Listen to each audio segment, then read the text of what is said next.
Hi friends, ಸಂಧ್ಯಾ ಸವಿರುಚಿ ಕಿಚನ್ಗೆ ನಿಮಗೆಲ್ಲರಿಗೂ ಸ್ವಾಗತ.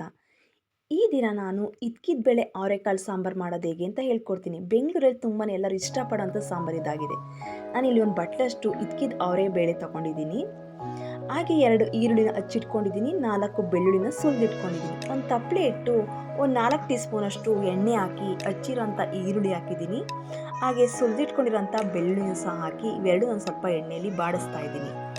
ಈ ರೀತಿ ಮಾಡೋದ್ರಿಂದ ಸಾಂಬಾರು ತುಂಬಾ ಚೆನ್ನಾಗಿರುತ್ತೆ. ನೀವು ಒಂದ್ಸಲ ಟ್ರೈ ಮಾಡಿ ನೋಡಿ ನಿಮ್ಮ ಮನೆಯಲ್ಲಿ. ಇವಾಗ ಒಂದು ಸ್ವಲ್ಪ ಹೊತ್ತು ಬಾಡ್ತಾ ಇದೆ. ಹಾಗೆ 2 ಟೊಮೊಟೊ ತೊಗೊಂಡಿದ್ದೀನಿ. ಹುಳಿಗೆ ಟೊಮೊಟೊ ಹಾಕಿದ್ರೆ ಚೆನ್ನಾಗಿರುತ್ತೆ. 2 ಟೊಮೊಟೊನ ಸಣ್ಣ ಕಚ್ಚಿ ಎಣ್ಣೆಲಿ ಬೇಯಕ್ಕೆ ಹಾಕಿದ್ದೀನಿ. ಇವಾಗ ಒಂದು ಅರ್ಧ ಸ್ಪೂನಷ್ಟು ಗಸಗಸೆ ತೊಗೊಂಡಿದ್ದೀನಿ. ಗಸಗಸೆ ಹಾಕೋದ್ರಿಂದ ಸಾಂಬಾರು ರುಚಿ ತುಂಬಾ ಚೆನ್ನಾಗಿರುತ್ತೆ. ನೀವು ಈ ಥರ ಟ್ರೈ ಮಾಡಿ. ಹಾಗೆ ಇಲ್ಲೊಂದು 6 ಪೀಸಷ್ಟು ಲವಂಗ ಹಾಗೆ ಚಕ್ಕೆ ತೊಗೊಂಡಿದ್ದೀನಿ.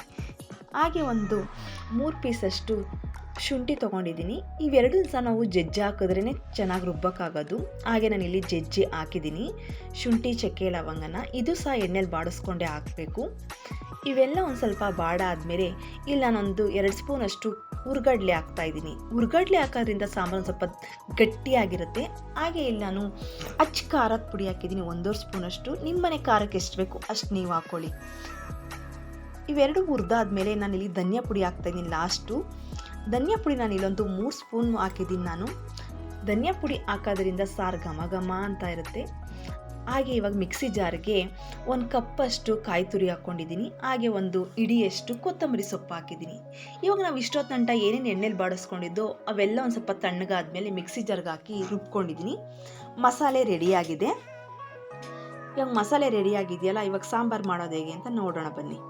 ಇವಾಗ ಒಂದು ತಪ್ಪಲೆ ಇಟ್ಟು 2 ಸ್ಪೂನಷ್ಟು ಎಣ್ಣೆ ಬಿಟ್ಟಿದ್ದೀನಿ. ಹಾಗೆ ಒಂದು ಅರ್ಧ ಈರುಳ್ಳಿನ ಹಾಕಿದ್ದೀನಿ. ಉದ್ದುದ್ದಕ್ಕೆ ಹೆಚ್ಚಾಕಿದ್ದೀನಿ. ಸಾಂಬಾರಿಗೆ ಉದ್ದಕ್ಕೆ ಹಾಕೋದ್ರಿಂದ ಚೆನ್ನಾಗಿರುತ್ತೆ.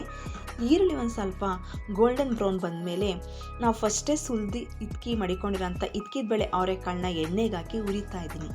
ಈ ರೀತಿ ಅವರೆಕಾಳನ್ನ ಎಣ್ಣೆಗೆ ಹಾಕಿ ಹುರಿಯೋದ್ರಿಂದ ಸಾಂಬಾರು ಘಮ ಘಮ ಅಂತ ಇರುತ್ತೆ. ಹಾಗೆ ಅವರೆಕಾಳು ಸ್ಮೆಲ್ಲಂತೂ ಮನೆ ಪಕ್ಕದ ಮನೆಯವ್ರಿಗೂ ಹೋಗ್ತಾ ಇರುತ್ತೆ. ನೀವು ಈ ರೀತಿ ಮಾಡಿ ನೋಡಿ, ಸಾಂಬಾರು ಎಷ್ಟು ರುಚಿಯಾಗಿರುತ್ತೆ ಗೊತ್ತಾ. ನೋಡಿ, ಅವರೆಕಾಳು ಹುರಿತಾ ಇದ್ದೀನಿ. ಸ್ಮೆಲ್ಲಂತೂ ಘಮ ಘಮ ಅಂತ ಬರುತ್ತಾಯಿತ್ತು. ಇವಾಗಂತೂ ಸೊಗಡ ಅವರೆಕಾಯಿ ಆಗಿರೋದ್ರಿಂದ ಇನ್ನೂ ಸ್ಮೆಲ್ ಘಮ ಘಮ ಅಂತ ಇರುತ್ತೆ. ಈ ಅವರೆಕಾಳು ಹುರಿದಾದ್ಮೇಲೆ ರುಬ್ಬಿಟ್ಕೊಂಡಿರೋಂಥ ಮಸಾಲೆನ ಹಾಕಿ ಒಂದು ಸ್ವಲ್ಪ ನೀರು ಹಾಕಿ ಕುದಿಯೋಕ್ಕೆ ಬಿಡ್ತಾ ಇದ್ದೀನಿ. ಇವಾಗ ಅವರೆಕಾಳು ಫಸ್ಟೇ ನಾವು ಎಣ್ಣೆಲಿ ಹುರಿದಿರೋದ್ರಿಂದ ಜಾಸ್ತಿ ಹೊತ್ತು ಬೇಯೋಂಥ ಅವಶ್ಯಕತೆ ಇರಲ್ಲ. ಬೇಗನೆ ಅವರೆಕಾಳು ಬೇಯುತ್ತೆ. ಇವಾಗ ನೋಡಿ ಕುದೀತಾ ಇದೆ. ರುಚಿಗೆ ತಕ್ಕಷ್ಟು ಉಪ್ಪು ಹಾಕ್ತಾ ಇದ್ದೀನಿ. ಇವಾಗ ರುಚಿಗೆ ತಕ್ಕಷ್ಟು ಉಪ್ಪು ಹಾಕಿದ್ಮೇಲೆ ನೋಡಿ ಅವರೆಕಾಳು ಸಹ ಚೆನ್ನಾಗಿ ಬೆಂದೈತೆ. ಉಪ್ಪು ಖಾರ ಎಲ್ಲ ಹಿಡ್ದೈತೆ. ಸಾಂಬಾರಂತೂ ಇವಾಗ ರೆಡಿ ಆಗೈತೆ. ಊಟ ಮಾಡೋಣ. ಇವಾಗ ಇದ್ಕಿದ ಬೇಳೆ ಅವರೆಕಾಳು ಸಾಂಬಾರು ಇದ್ಮೇಲೆ ಅದ್ರ ಕಾಂಬಿನೇಷನ್ಗೆ ಏನಿರಬೇಕು? ಮುದ್ದೆ ಇರಲೇಬೇಕು. ಮುದ್ದೆ ಮತ್ತು ಸೌತೆಕಾಯಿ ಇವು ರೆಡಿ ಐತೆ. ಊಟ ಮಾಡೋಣ. ನೀವು ಈ ರೀತಿ ಟ್ರೈ ಮಾಡಿ ನೋಡಿ. ಇದ್ಕಿದ ಬೇಳೆ ಅವರೆಕಾಳಿಗೆ ತುಪ್ಪ ಹಾಕಲಿಲ್ಲ ಅಂತ ತಿನ್ನೋಕ್ಕಾಗುತ್ತಾ? ಇವಾಗ ತುಪ್ಪ ಹಾಕಿ ರೆಡಿಯಾಗೈತೆ. ಊಟ ಮಾಡೋಣ. ಈ ರೀತಿ ನೀವು ಒಂದು ಸಲ ಟ್ರೈ ಮಾಡಿ. ತುಂಬಾ ಚೆನ್ನಾಗಿರುತ್ತೆ. ಇನ್ನೊಂದು ಸಲ ಮಾಡ್ಕೊಂಡು ತಿನ್ನಬೇಕು ಅನ್ನೋಷ್ಟು ರುಚಿಯಾಗಿರುತ್ತೆ. Thank you for watching.